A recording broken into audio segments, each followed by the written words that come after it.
খাদ্য ও খাদ্যশস্য জীবাণুমুক্ত করা এবং সংরক্ষণের পারমাণবিক প্রযুক্তি এখন বাংলাদেশে।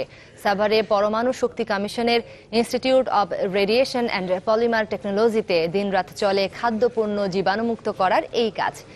এর পরিচালক বলছেন, চাহিদা অনুযায়ী আরও কয়েকটি প্লান্ট বসানো দরকার।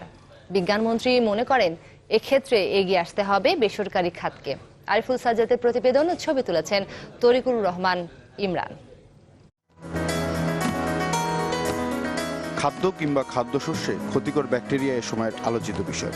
খাদ্যে ভেজালের কবল থেকে রক্ষা পেতে নানান আলোচনা, ভেজাল বিরোধী অভিযান, পদক্ষেপ, বহু কিছু। তারপরও আস্থা ফেরে না ভোক্তা। এমনকি খাদ্য উৎপাদনে যেসব কীটনাশক ব্যবহার করা হয়, হরহামেশায় তাদের ক্ষতিকর প্রভাব নিয়ে চলে গবেষণা। তবে এইসব সমস্যা এক নিমেষে সমাধান করতে পারে পারমাণবিক প্রযুক্তি। বিশেষভাবে বিভিন্ন ধরনের বিকিরণ দিয়ে একেবারে জীবাণুমুক্ত করা সম্ভব খাদ্যকে। 2010 সাল থেকে বাণিজ্যিকভাবে এই কাজ করছে সাভারের পরমাণু শক্তি কমিশনের বিশেষায়িত এই প্ল্যান্ট। এখানে রপ্তানিমুখী বিভিন্ন ধরনের খাদ্য আর মশলা জাতীয় খাদ্যশস্যকে জীবাণুমুক্ত করা হয় পুরোপুরি। এগুলোতে সাধারণত সালমোনেলা, এই সমস্ত ভাইরাস, ব্যাকটেরিয়া, ফাঙ্গাস এগুলো থাকে। তো আমরা যদি গাম্মা ইরিডিয়েটর দিয়ে এগুলোকে স্টেরিলাইজ করে দেই, মানে জীবাণুমুক্ত করে দেই, সেক্ষেত্রে এই সমস্ত জীবাণুগুলো থাকছে না, সম্পূর্ণরূপে সেফ। পাশের দেশ ভারত সহ ইউরোপ, আমেরিকায় এই প্রযুক্তি এখন বেশ জনপ্রিয়। দিন দিন দেশেও বাড়ছে এর চাহিদা। এই সেবা দিয়ে সরকারি কোষাগারের রাজস্ব বাড়াচ্ছেন কমিশনের প্রযুক্তিবিদরা। তারা এখন তাকিয়ে ভবিষ্যতের দিকে।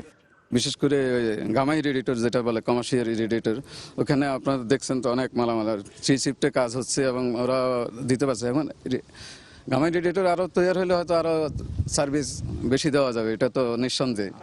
সম্প্রতি সাভারে পরমাণু শক্তি কমিশনের এই প্ল্যান পরিদর্শন করেন বিজ্ঞান ও প্রযুক্তিমন্ত্রী। তিনি বলছেন, সরকার এই সব প্রকল্পে শিল্প উদ্যোক্তাদের যুক্ত করতে চায়।